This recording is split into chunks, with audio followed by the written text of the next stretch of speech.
Bonjour à tous et bienvenue donc dans cette nouvelle vidéo. On va voir donc ensemble à quoi sert un courtier.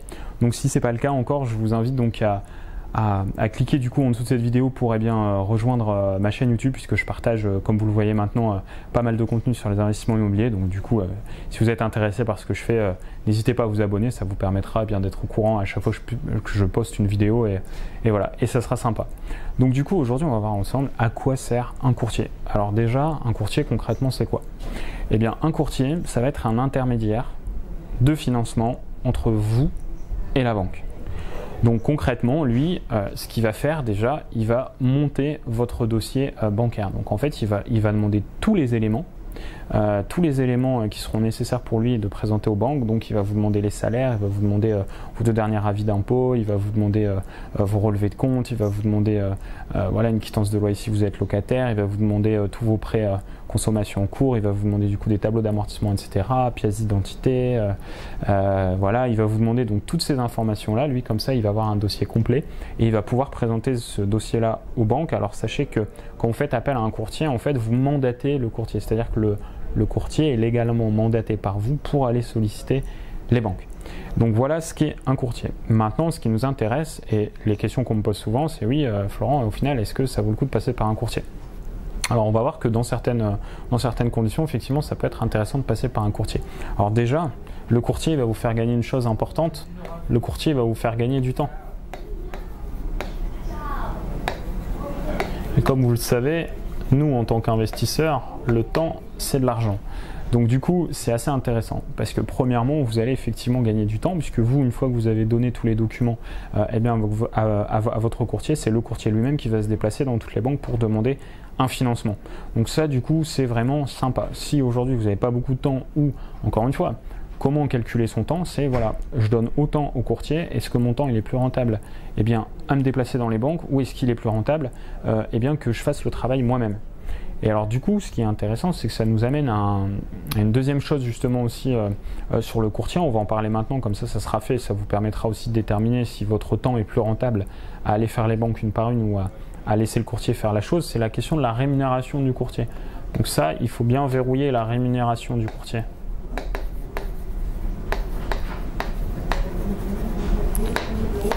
Pourquoi ? Parce qu'aujourd'hui, en fait, un courtier il peut se rémunérer de 2 manières différentes. Soit le courtier va se rémunérer sur vous, c'est-à-dire qu'il va vous prendre un pourcentage sur eh bien, le financement qu'il aura à financer, soit il va se rémunérer sur la banque.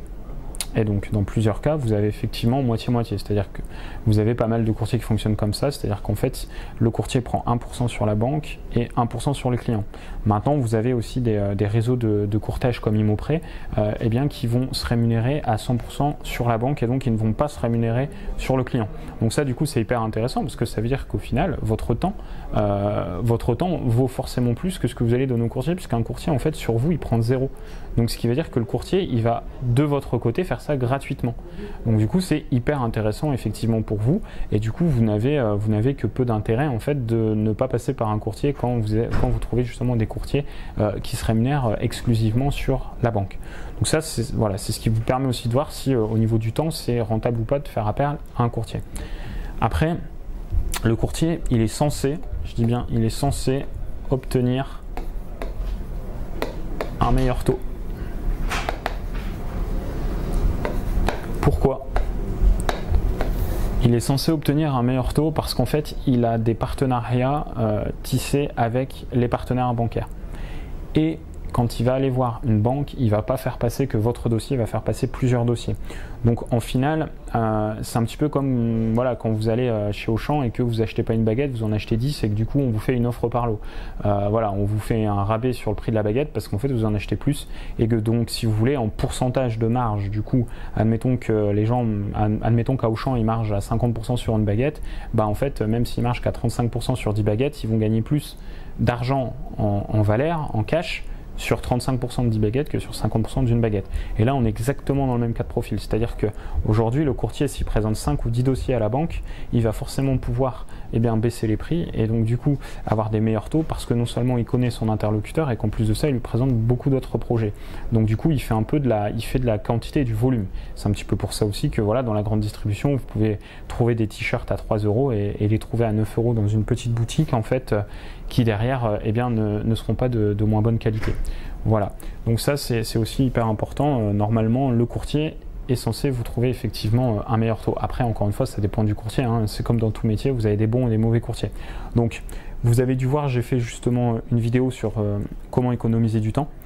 Donc, comment économiser du temps, je parlais notamment du fait de ne pas voir tous les banquiers de la Terre et surtout de pouvoir écourter avec les banquiers qui ne correspondent pas eh bien, à votre centre d'intérêt. Donc, du coup, si c'est ça, appliquez-le aussi donc, eh bien, au courtier auquel vous faites appel. Voilà. Donc après, le courtier, par contre, dans quel cas c'est intéressant? Pour moi, il y a deux cas. Il y a vraiment deux cas qui va définir si c'est intéressant pour vous ou pas. C'est si vous avez un bon dossier ou un mauvais dossier. Voilà, si vous avez un bon dossier, là je vous dis banco, faites appel à un courtier. Pourquoi? Parce que le courtier, en fait, ça va pas être compliqué pour lui de faire passer votre prêt. Et là, du coup, il va pouvoir justement être dans une phase de négociation avec le banquier pour pouvoir vous obtenir un bon prêt et encore une fois, avoir aussi l'argument du volume de prêt qu'il amène pour pouvoir vous négocier un bon prêt. Donc dans ces cas-là, c'est hyper intéressant de faire appel à un courtier. Par contre, là où vous avez un moins bon dossier, moi je le déconseille d'expérience. D'expérience, je l'ai vécu pour moi et je l'ai vécu aussi, je le vis au quotidien pour mes clients.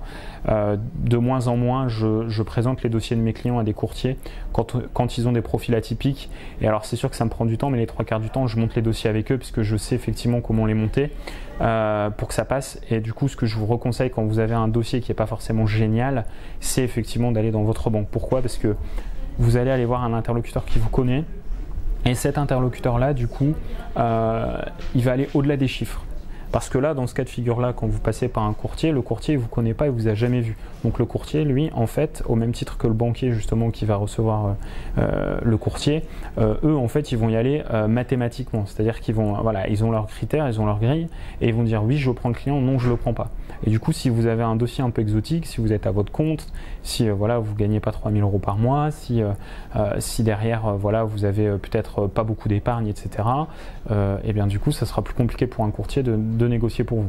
Alors que l'avantage que vous avez avec votre banque, c'est que c'est des interlocuteurs qui vous connaissent, si vous n'avez jamais été en découvert, si voilà, vous avez une capacité d'emprunt, une capacité d'épargne, pardon, quand même récurrente, etc., et bien du coup, la banque là va pouvoir vous faire confiance et peut vous suivre tout simplement parce qu'elle vous connaît, qu'elle a confiance en vous, qu'elle sait que voilà, ça fait 10 ans que vous êtes chez elle, qu'il n'y a jamais eu de problème, que voilà, tout se passe bien, etc.